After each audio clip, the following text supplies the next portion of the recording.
Good evening, everyone. Glad to have you today. I always look forward to having you every Friday from 5:30 to 6. My name is Jonan Kandwanaho, and I'm the Managing Director at Jonaki Holdings Limited.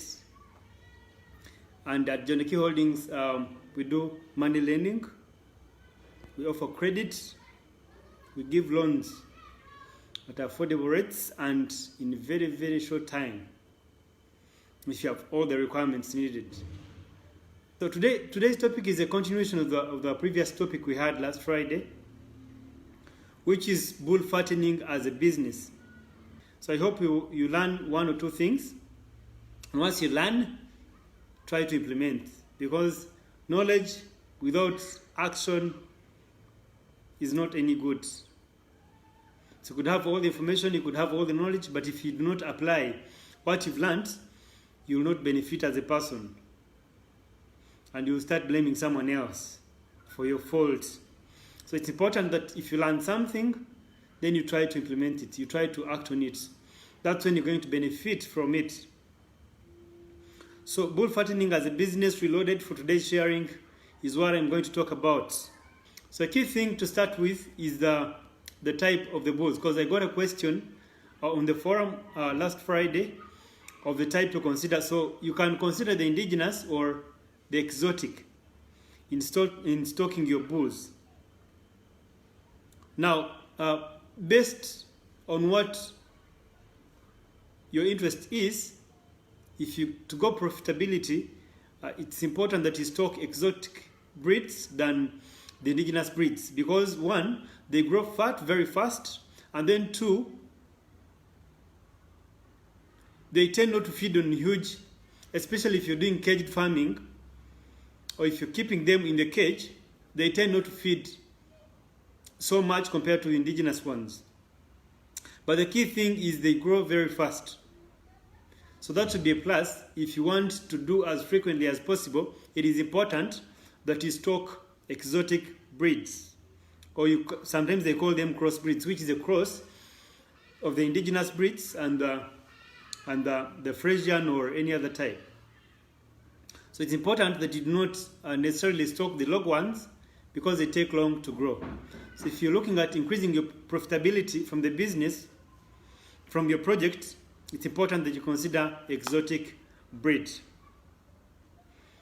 And as we discussed last week, you're looking at between 3 to 5 months. Any time beyond that might affect the profitability of your project or your venture. So it's important that you look at between 3 to 5 months. Meaning that if you stock now, you count 3 to 5 months based on the number, based on the size, based on the age, and then you can actually sell off, then restock. And the more times you do that, the more you're going to benefit from the project. Point number 2 is the stocking itself. Now, I usually highlight that you need to establish the cost of production, because it's only then that you can know whether the project is profitable or not. So if you do not know the cost of production, including the stocking costs, you might not be able to establish whether the project is profitable or not. Because you might think you're making profits and yet you're not making any headway. So it's important that you establish the cost of production. And this is looked at especially in the stocking as my second point. Stocking.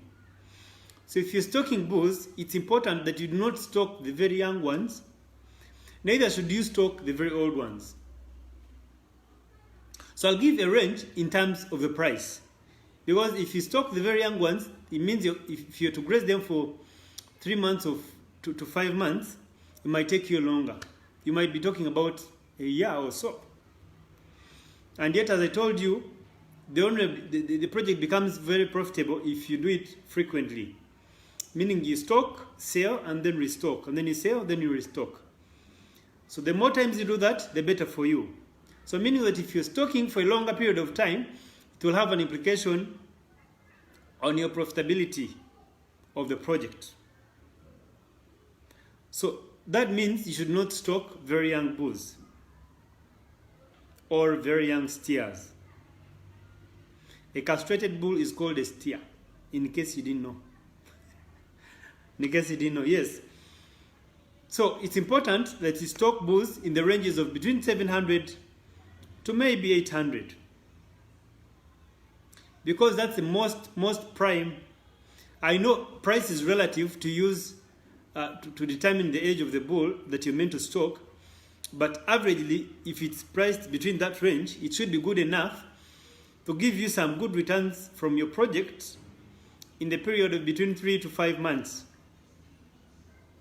So if you're to look, if someone tries to sell you a bull that is in the ranges of 500, 600, sometimes 700, it becomes questionable. That means that if you're looking at 3 to 5 months, you might not be able to have very good returns you'd have had for a bull in the ranges of 800 to 900, around there. So looking at the price, 800 to 900 is not bad. 1 million, not bad. If you graze them in a period of between 3 to 5 months, you should be able to have very good returns. And very good returns, you should be able to sell them between 1.5 and 1.6. And in a period of 3 to 5 months, I think that's not really bad. That's not bad.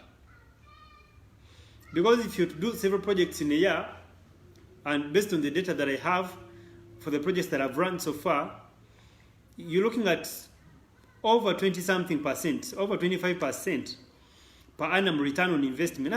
That's very good return on investment. That's very good return on investment.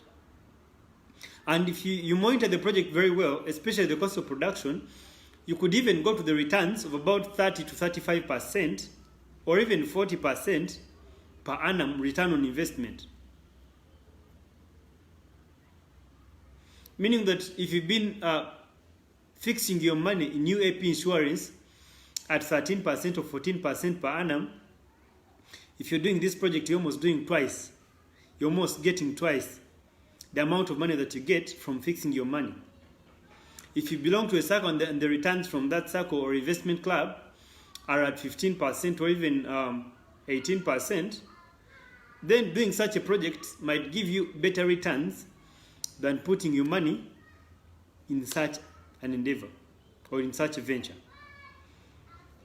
So if you have your money lying idle, or if you have your money you wanted to use to buy maybe a plot of land that might give you maybe 5% returns per annum or 6%, given that the prices for the real estate is a little down, then you might consider such a project because the returns are quite good. But you need to know that you need to monitor your cost of production.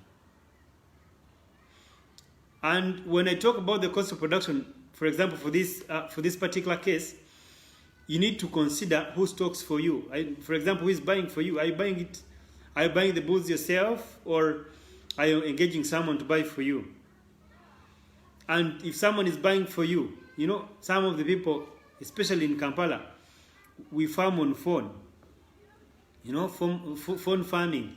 You need to call someone, you rely on someone to buy for you and stock for you, and yet some people are not trustable. They're not. You cannot trust it. You cannot trust them with your money. For a bull that is worth 600, he sells it to you at 800, just because he's doing the stocking for you. So it's pertinent that you consider that either you trust the person who is stocking for you, or you do the stocking yourself. Because if you do very well your homework, you could even buy in bulk. And the advantage that comes with buying in bulk is that if you're transporting, you incur less cost on transport than buying one bull, transporting one or two. Even if you're buying close by, it costs you still a lot. So if you're buying from one corral at one go, it becomes less costly, especially on the side of transport, than buying one by one. So you need to monitor stocking, because that's where most of the leakage happens. Others speculate the price of the bull, others speculate Others get a huge difference from you. You know, a bull that is worth 700 is sold to you at 900, and all that is a cost of production, because at the end of the day, it will have an implication on the amount of money that you're going to get from your project. It is going to affect the profitability of your project. So it's pertinent that if you cannot participate in the project personally, especially in the stocking, it is important that you engage a trusted person to stock for you, because that's a gap that you need to bridge if you're to go in this project. It has a huge leakage, and it has an implication on the final profits you're going to make. It's going to have an implication on the profitability of your project. Very, very, very key. The other key area that you need to monitor that has a lot of implication on your cost of production and eventually on your profitability of the project is the feeding. Because whether you're doing caged or you're keeping your bulls or your steers in a pen or free range, either way they have to eat. Boy, the bulls have to eat. The bulls have to eat. Because if you're talking about fattening and you isolate or you put out feeding, then you're joking.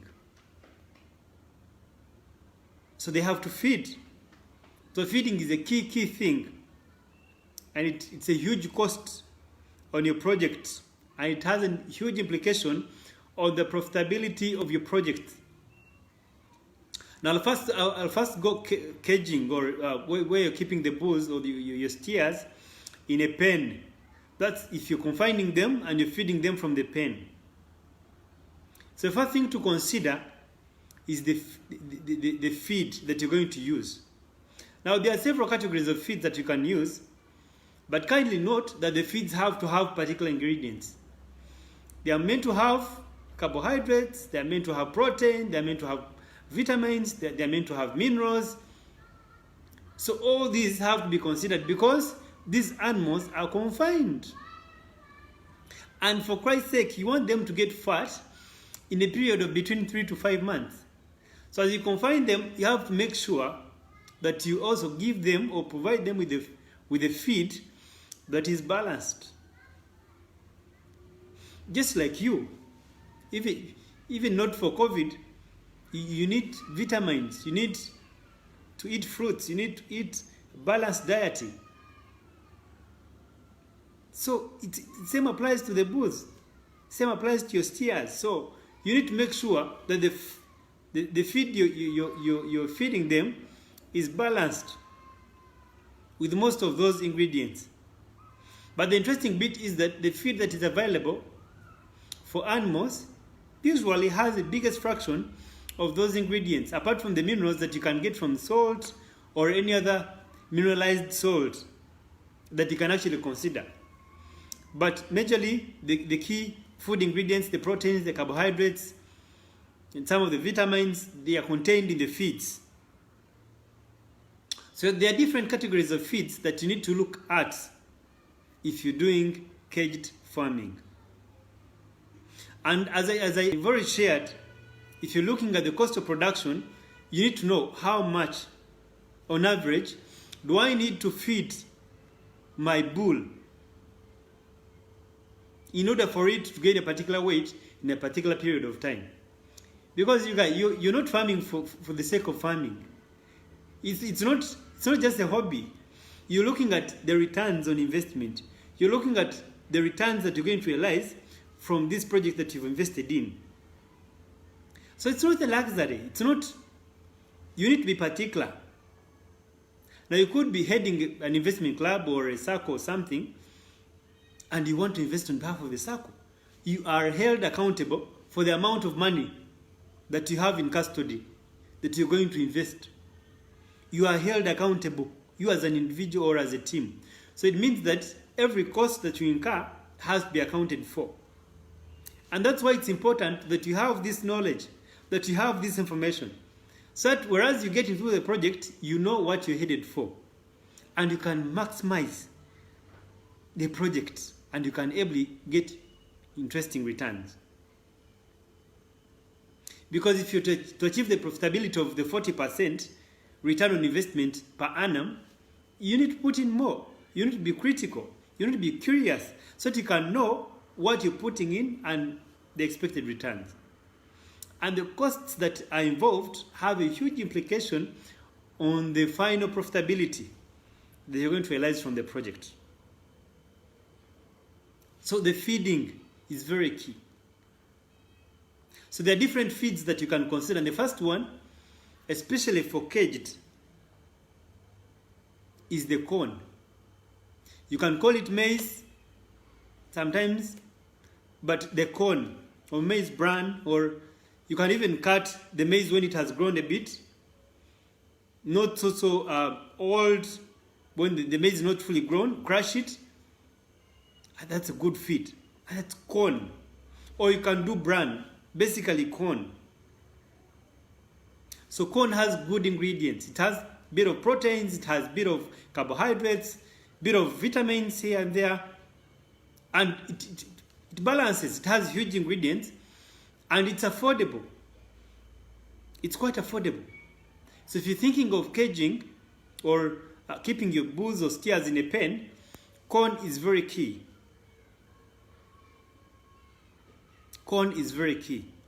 You can call it maize bran, but it is very, very pertinent. So you may choose to grow it based on the land that you have, or you can choose to outsource. Because trust me, you might not do it all. So sometimes you need to outsource. The only challenge that I've realized in outsourcing, especially for the projects that we have in our country, is the reliability of the feed. The reliability of the feed, the source of the feed.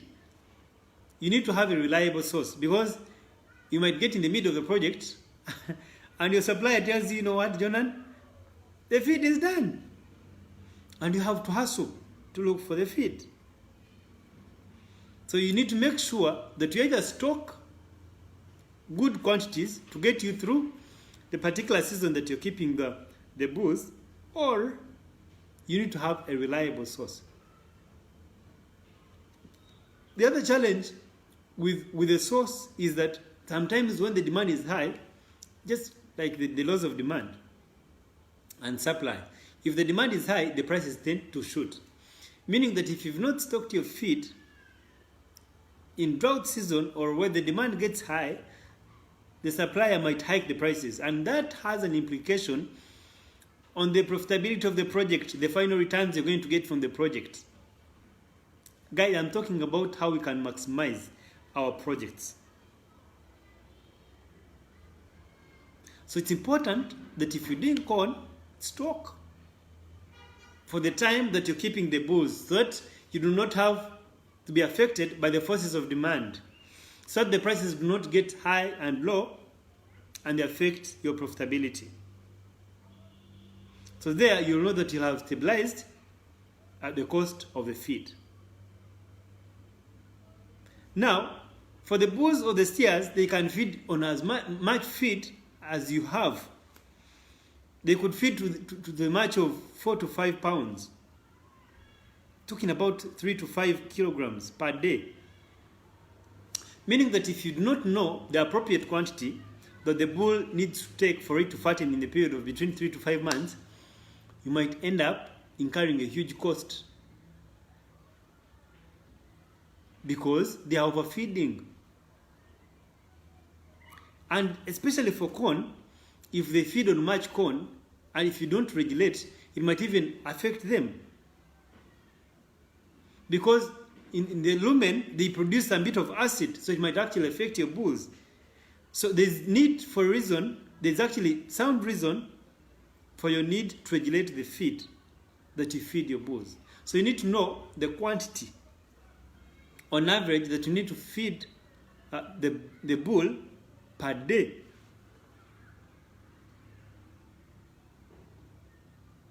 So you need to look at that as well. And on average, it's 1 kilogram per 23 kgs, the body weight of the animal. So meaning that if the weight is 100 kgs, then you can compute. But the key ratio is 1 kilogram of the feed per 23 kilograms of the body weight of the animal, on average. So meaning that you might not be exact, but you can be in that range, 23, 24, in that range. So meaning that you're looking at 1 kilogram per 23 kgs of the body weight of the bull or a steer. So in that, it will help you to regulate the amount of feed that you need to allot for your bulls that you have in a cage or a pen. The other feed that you can look at, the second in command, apart from the corn, could be pasture or forage. So you need to have pasture. So you can cut fresh pasture or forage and feed your bulls. Now, given that they are wet, the quantities might be high and it's a little tedious. So you need to compute corn versus the pasture or the forage that I'm going to consider to feed my bulls in the cage. The other one could be hay. Now, the advantage with the hay is that it can be stored for a longer period of time, and also it's as affordable. And the challenge that we have is that it might not be easily accessible in some of the areas. So you need to assess all these and put them into consideration before you start your project. The other key thing could be the concentrate. The concentrate could be got from the breweries, maybe around Kampala or anywhere. These are cheap. You buy a truck at maybe 50,000 or 100,000 and it could feed your bulls, mixed with the other feeds for a longer period of time.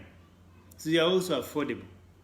So there are different categories of feeds, so you need to acquaint yourself with such an information before you start on such a project.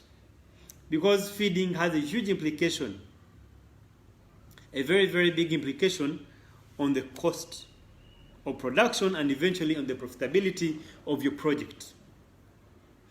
So the interesting bit is that all these details, I personally run a mastermind where I get to interact with you, to walk with you the journey and show you the pros and cons, and even visit the farm of the projects that I've done.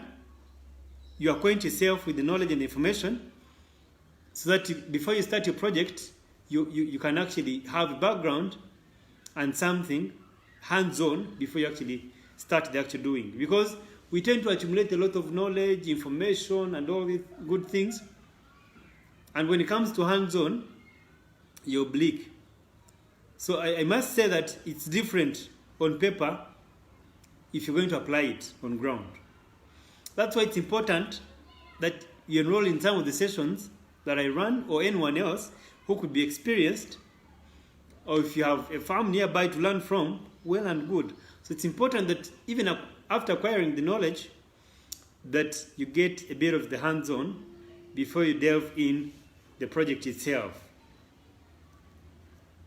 The final point, the final area I want to share with you is the sales, because you're doing all these things, but at the end of the day, you need to sell. Because you've stocked, you've fed, now is the time to enjoy. Don't you think? It is the time to enjoy.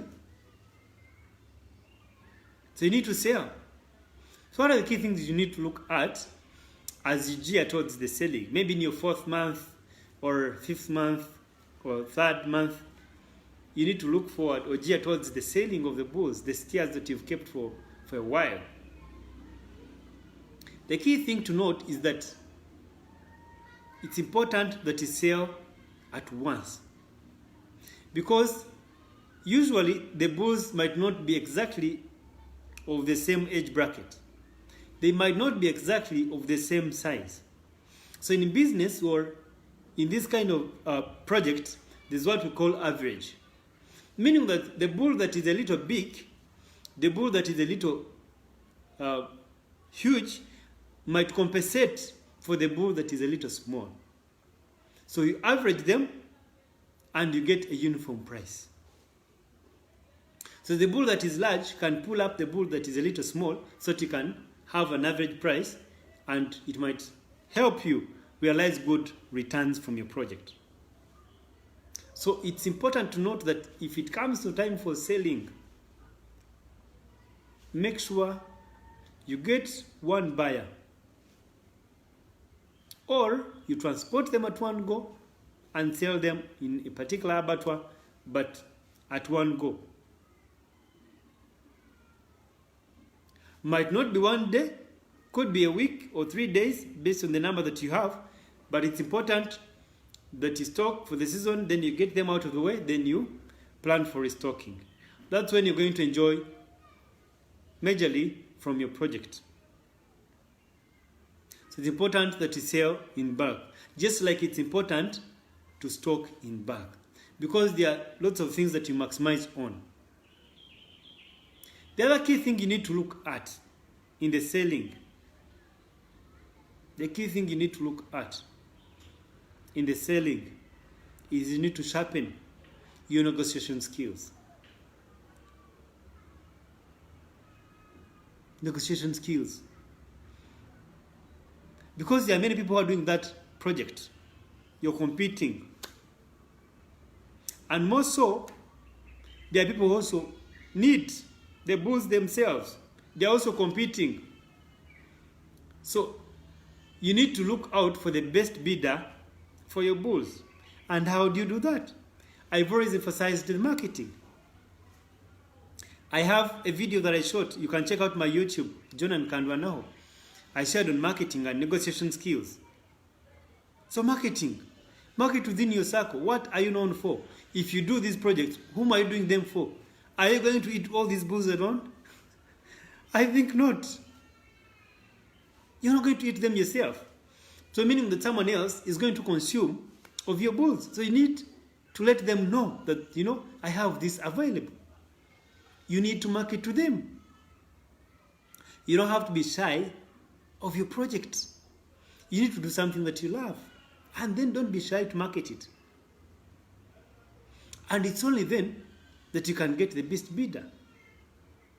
Because a number of people would be interested, but yes, out of those, whom are you going to sell to? The best bidder.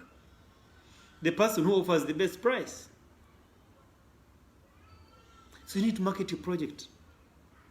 Market and look for the best bidder if the time comes for your selling. It is very, very, very, very, very pertinent. I know the most interesting bit, I've really witnessed it myself. Within your circles lies the market that you need for your project. Within your circles lies the market that you need for your product. Within your circles lies the market that you need for your products and services. So we tend to stretch ourselves, I want to go TV, I want to go to the radio stations, when you've not even maxed the people who are close to you. When even the people that are close to you, the people you associate with, do not know what you actually do. And someone sees you, hears you on the radio, and he actually didn't know that you actually do such a thing. At a particular point, perhaps he needed a service.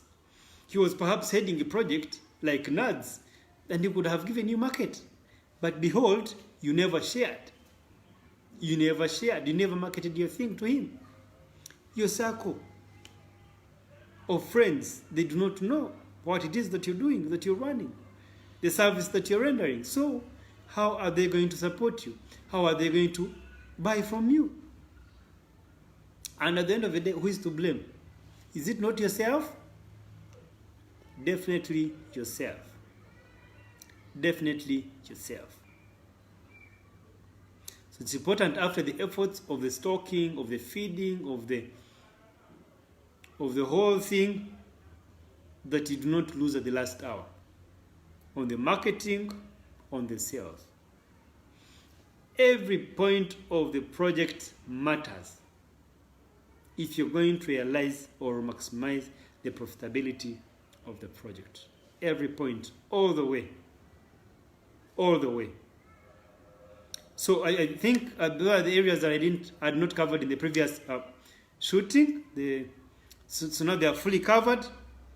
But in case you need more information, you can inbox. I have an Excel of the projects that I run where the costs are particular, because I've run it for quite a while. Now there are some costs that are constant. For example, I shared in the previous video that there is a particular number you need not to, unless you have little money, but there you need to partner. You need to explore your partners, but there's a particular number below which you're not supposed to stock, because you might not realize the ability of the project. You might not realize good returns, the worth of the project. If you're to maximize, you look at maybe 15 to 20 bulls as bare minimum.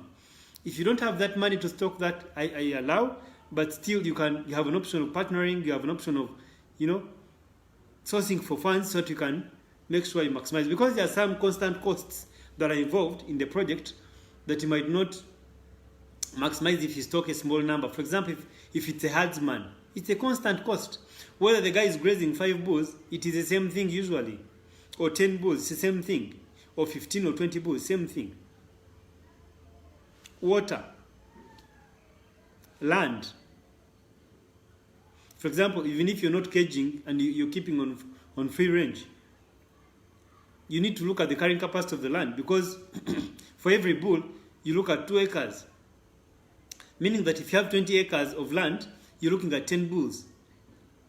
But usually based on the carrying capacity of the land, but that is the average number. So if you have to maximize the project. So it's pertinent that you look at these details. And it's pertinent that you get more practical knowledge, acquaint yourself before you delve into the project. So thank you guys for tuning in. But learn one thing, apply it or implement. If you do not, you will not benefit. Thank you so much. Our time is fast spent, and have a great afternoon or great evening, and enjoy the rest of the weekend. God richly bless you. Thank you. Thank you so much.